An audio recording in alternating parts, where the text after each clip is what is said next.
upcoming current basketball. We got to talk about Zion off the rip. We got to talk about Zion. Y'all know I've come on my platform before on my different social channels and said how much of a fan I am of Zion. I've said before in the beginning of this season when everyone was talking about Zion's weight, I was one of the few people who was like, chill on Zion, he'll be back, he'll be fine. When everyone saw him in the photo of him looking big at the game, and then the very next day we saw him kind of sort of looking normal at the jewelry store, I was like, look guys, he'll be fine. And now I don't know anymore, because now reports are coming out that he's going to need another surgery. Because initially, I don't know if y'all remember, we were kind of expecting to see Zion back by now based on the reports that the Pelicans were putting out in the beginning of the season. Triple OG, numbers may not be the best, but he plays great. Everybody loves him. That's for Draymond. Exactly. I agree with you. But Zion recently, it's looking like he might still need surgery. There's no indication on when he's going to come back. And if you ask me, there's actually no indication from the Pelicans organization themselves, right? So the Pelicans, they recently sent out this email to all current season ticket holders talking about renewals for the 2022-2023 season. Let me pull this up real quick for y'all so y'all can see it as well. Bow, right? Now this is from the Pelicans organization. This is the email they sent out to their current season ticket holders talking about renewing their current season tickets for next season. It says, Pelicans 2022-2023 ticket plans, be there for it all. Led by new head coach Willie Green, players Brandon Ingram, Jonas Valanciunas, and CJ McCollum. The Pelicans are building something special across the street from Caesars Superdome, and with their best ever season ticket package now on sale, right? Then they go into pricing and stuff. But this is an email that you send out to your most diehard fans. Season ticket holders are the diest of the diehard fans. One, they the fans with a little bit of money, obviously, because you gotta have some money to be able to afford season tickets. But even if you got the money, you gotta be willing or wanting to buy season tickets that you're gonna be there for all, if not most, of a team's home games. So you are talking to your diehardest of the diehard fans, and you're trying to sell them on the Pelicans' future, and you don't mention Zion's name as a selling point? That tells me the Pelicans know more than they're letting on. That tells me the Pelicans are either A, still unsure about Zion's health and doesn't know how healthy he is or what his health is going to look like in the future. And two, it tells me that they're not sure about Zion's future with this team. They're not sure if Zion's going to want to really sign his rookie extension, because he's eligible. He's been eligible all season to sign his rookie extension. He could have been signed it, but has he signed it yet? No. So, and then it got even worse. I'll say worse, but it got even more interesting. The fact that CJ McCollum during All-Star break shared when he's talking to, I want to say he was talking to the TNT guys, were asking some questions. I actually missed this interview when CJ McCollum was talking to these guys, because I watched the All-Star game on the TBS broadcast because I wanted to see Shaq, Kenny, Ernie, and all those guys. Which, by the way, not to get off track, I thought it was really cool how they had the two broadcasts for the All-Star break. I'm not sure if you guys watched it on TNT or TBS, but I watched it on TBS because I'm a fan of Shaq, Kenny, Ernie, those guys. I like the other guys too, but I wanted to see that a little bit more. And I was really, really entertaining. But so while the game, I believe it was while the game was going on, CJ McCollum, somebody asks him if he's spoken to Zion yet, which is a normal question. And that's the thing about it. It wasn't like the reporter or the player, like I said, I don't fully remember who asked him this question, but it wasn't like the person who asked him the question was fishing for anything salacious or even trying to create drama. Like, that's a normal question. When you have a player of CJ McCollum's caliber that was traded to a new team with the hopes of he's being a piece that could help this team make the playoffs, you would ask any player, oh, have you talked to your best player on your team yet? And for CJ to say, no, actually, I haven't talked to Zion yet. I've reached out, but I've only talked to his team. I haven't talked to him yet. And at the time, CJ McCollum had already played 5 games for the New Orleans Pelicans. And I did a YouTube short about it earlier, and I called it childish and unacceptable. Childish and unprofessional were my exact words. And to be honest, to me, that's exactly what it is. It makes zero sense for Zion to not have reached back out to CJ McCollum. Now, granted, since then, since it ended up on national media, since he talked about it on TV and everybody was like, wait, what? Zion, it has been reported that Zion has reached back out, and CJ and Zion have communicated and have talked. But for it to have to go to literal national media levels for Zion to reach back out to CJ McCollum, who, mind you, yeah, CJ McCollum isn't like necessarily an all-star caliber player, but CJ McCollum is a very, very good guard in this league. CJ McCollum is a upper echelon, well above average guard in this league. He's a bucket, he's a hooper, a little bit of a defensive liability, sure, but he's a hooper, he's a bucket, he's a great player, a really good player. And also, something I forgot about when I made my video earlier talking about it, CJ McCollum is the president of the NBA Players Association, meaning that basically every NBA player in the league has access to this guy because he's the one who represents them when it comes. He's the head of their union, basically. He is the president of the players union. He's the one who represents them when it goes time to have talks with the league, when it comes time to negotiating contracts, when it comes time to negotiating collective bargaining agreements. CJ McCollum is in the room when these conversations are happening. Almost every player in the league has access to CJ McCollum since he's basically their union rep. So you can't tell me Zion ain't have CJ number. It just seemed really, really unprofessional to me for him not to reach back out to Zion, for Zion not to reach back out to CJ McCollum. Let's see what the comments are saying. Cam says, honestly, it's getting scary for Zion. Not taking no assumptions, but it's getting scary. I agree. And like I said, I was one of the people who was like, chill on him, he'll be fine. And while it is getting scary, I'll be honest with you, I still have hopes. Like, I still have hopes he's going to be fine. I still want to see him succeed in this league. People are starting to make the Greg Oden comparisons because so far in his third year, him and Greg Oden have played the same amount of games. I think maybe I saw the stat that either Zion or Greg have played 3 more games throughout their first 3 years in the league. And we see where Greg's at now. We all know how Greg's career turned out. A big old what if in Portland. I'm not saying that's where the trajectory that Zion's going on, and it could be potential that Zion is using some of these injury concerns to hide behind to not play with the Pelicans. There is a lot that goes into this. There really is a lot that's going into this. I don't know if it is all full injuries or some of these injuries an effort to get out of New Orleans. Morgan says, as a Pelicans, I'm assuming you mean as a Pelicans fan, it's so disappointing seeing how Zion's situation is unfolding. No real clarity for the fans either, so it's tough to know what's happening. A lot of the negative stories coming out also, exactly. And I think that's the group that's losing out the most on this. It is the fans. The group that's losing out the most on this is the fans. New Orleans Pelicans, they're already in a small market. New Orleans, while New Orleans is a great city. I haven't been there, but I've heard so many great things. I love the food from New Orleans. I want to visit. Low key, me and my wife were actually talking. We might go this summer. But New Orleans is a city that gets behind their team. Them New Orleans, when New Orleans when they were still the Hornets, I mean, way back in the day, you gotta go back in the day with me, but when they were still the New Orleans Hornets and CP3 was there with Tyson Chandler and David West, they would have that arena rocking. I remember watching those games and the arena would be rocking. People was really rocking with the city. The city of New Orleans were really rocking, get behind their basketball team. But it's just the same that Zion doesn't. At least it's looking like. I don't want to say for certain because obviously we don't know for certain. I don't want to put no words in his mouth, yada, yada, yada.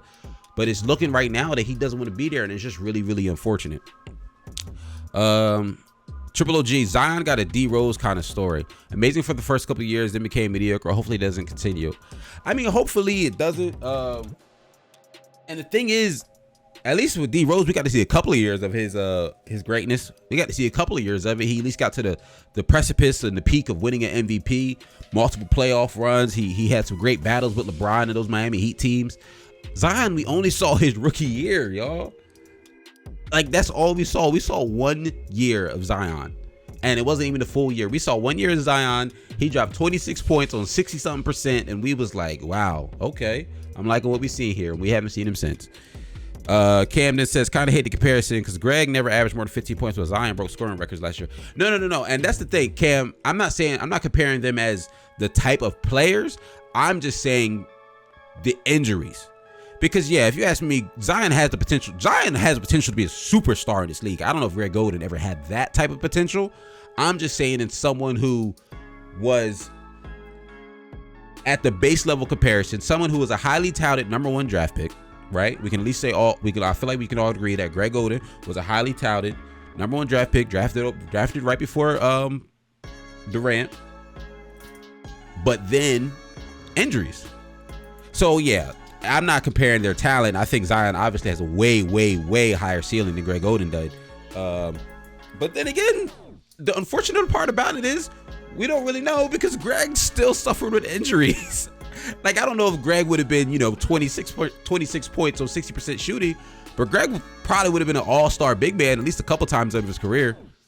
Oh, you saw a lot of that comparison to social media. Yeah, I've been seeing some very interesting comparisons to social media. I had to take I don't know if it's because there's no actual real basketball to watch right now, but NBA Twitter has been saying some wild stuff this weekend. I should have compiled a list of some of the worst takes I've seen, but I've seen some very, very interesting takes this weekend. So overall, Zion, I thought it was childish. JJ Redick also thought it was childish. I don't know if you guys heard about him as well. Oh, all right. Jason said open the phone lines. Hold on, Jason. Let me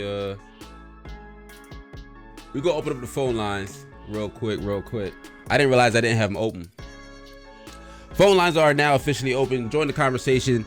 I'm very curious to hear what y'all got to say about Zion or whatever. 609-365-0382. Once again, 609-365-0382. Morgan also seeing some comparisons between Zion's first year to Embiid's. Hey, I ain't gonna hold you. I made them comparisons, Morgan. I ain't even gonna hold you. I made those comparisons as well, mainly because I'll break that in a second. Thank you for calling Hawks Hoops. What's going on, man? How you doing, Jason? How you doing, brother? I'm doing good. Yeah, I figured I'd jump on because I saw your rant earlier today on Zion Williamson. Listen, man. Looks like he's about to be a bust, man. I don't even think it's a bust issue at this point. I think it's just he don't want to be there. To me, for real, what I was really trying to convey with that rant, for me, it really just felt like a real high level of unprofessionalism. And for some reason, that really had ticked me off. I don't know what it was about it, but I get it. It's just a game of basketball. But at the end of the day, it's also your job. So, okay, but you got to understand something. I'm going to hold you right there. You got to get this. This generation, this is how they are. I know I sound like one of these old heads now. We always talk about this. The generation does not appreciate their craft anymore. Yeah. That Ben Simmons pull. Yeah. Okay. Now you're going to see a lot more people like that. Yeah. If I don't want to go where I'm going to go, I can either sit. Well, Zion, first of all, got a Charles Barkley problem. He eating a little bit too much Twinkies. But you're going to see those issues. And, the reality about it is you can't just force your way out of places. Now, I think you brought up a good point with CJ. You know what I'm saying? You should have reached out to CJ. But he's doing the same thing that AD did, and he rewarded it, sent it to L.A. He's doing the same thing that Ben did, and they rewarded it. What's going to end up happening is they're going to start letting the inmates control the league. And when they do that, then the fans are going to get upset, they should be going with – nah, this is what happens when you – I hate to say it like that, but that's like how the NFL does it, right? Yeah. When they stop paying out these big contracts, because really the players run the league.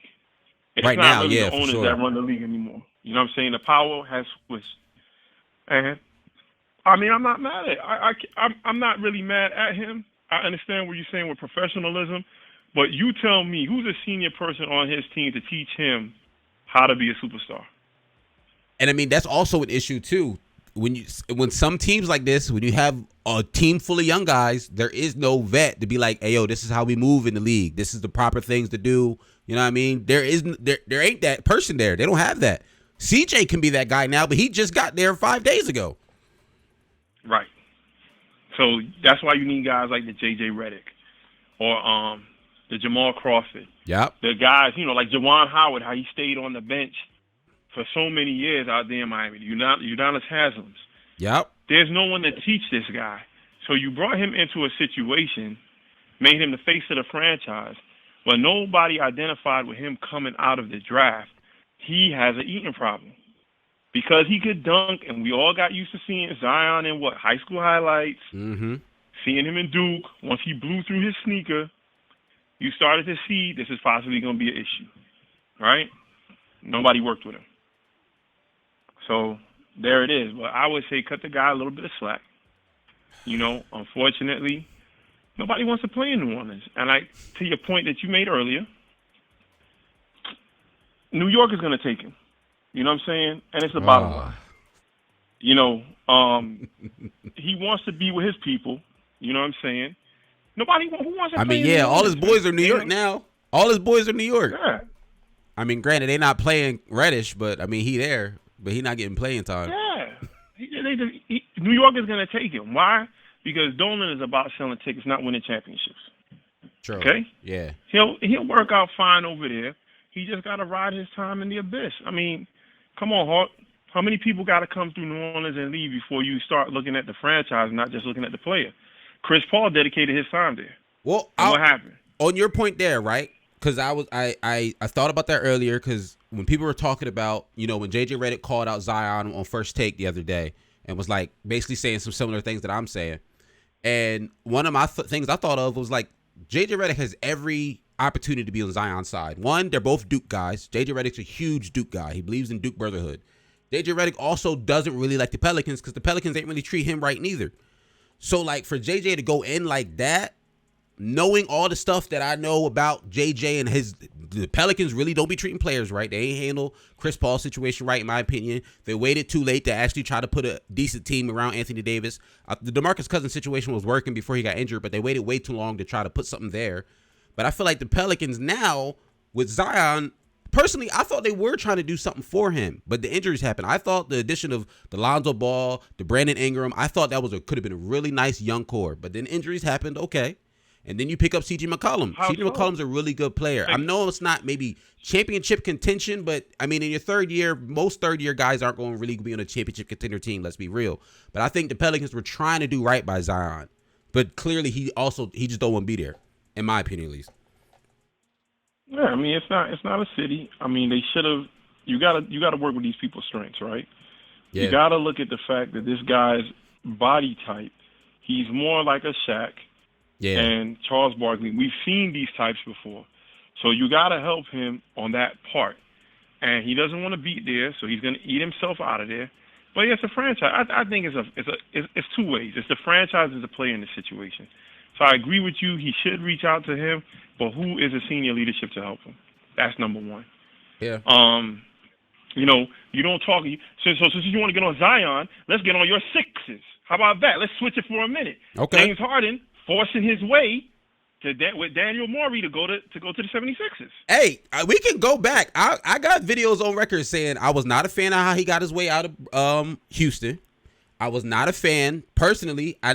It's great that he's here now, but I thought he was purposely playing bad in Brooklyn to try to get up out of there. And if things don't go well here, I would not be surprised if he tries to force his way out of Philly as well. James Harden is also one of those players. If he plays well, you're gonna see me on here being a fan of him if he's playing well and talking about I'm liking what I'm seeing from him. But if he's not playing well, I'm gonna hold him accountable as well. I'll keep it a bean. Well, Hawk, think about this. Why is James Harden gonna play well? And Philly? Yes. Because he has a $200-and-something million max extension. You think he's going to get that money up? You're going to see the Houston James Harden in Philly. Yeah. I think he would. I think he's going to play Once well he gets Philly. the max, he's going to act a fool. That's it. Yeah. Y'all got a window of maybe 2 to 3 years, and I've said this before, and I want to recant back my statement. I don't want to hold up too much of your time. I think after looking at the trade, if everything plays out, the Nets probably got the better of the trade. because they got shooting. The Bing Penguin. Hopefully he can help us out. I like him better than what you call it, Millsap. Even though I know you guys let him Millsap go. and Aldridge. Yeah, that's an upgrade there. Steph Curry. Seth. Sorry, that was an upgrade there. You don't have three people needing the ball because what's his name doesn't want to shoot, and that's fine. He can do the dirty work, which is what they're going to need him to do. So I think Brooklyn actually got stronger. I don't know how that's going to work with James and Joel because Joel needs that ball in his hand. Now, how you work around it, is Tobias going to be that bona fide number 3 person? I don't know how that's going to work out. And I'm not sold on Doc Rivers as a coach. Doc Rivers was only able to take one team to that, height, and everybody got on him. He's not Greg Popovich. He's not Phil Jackson. I don't like Doc Rivers. I don't know if he knows how to move his teams. He's not even a Monte.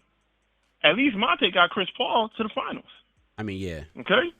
But I mean, you talking about your Nets. The Nets ain't got a great coach neither. Steve Nash ain't no amazing coach either. Yeah, we already know what that is. We know what that is. Yeah. Steve Nash's coaching scheme is Ayo, KD save me. That's Steve Nash's coaching scheme.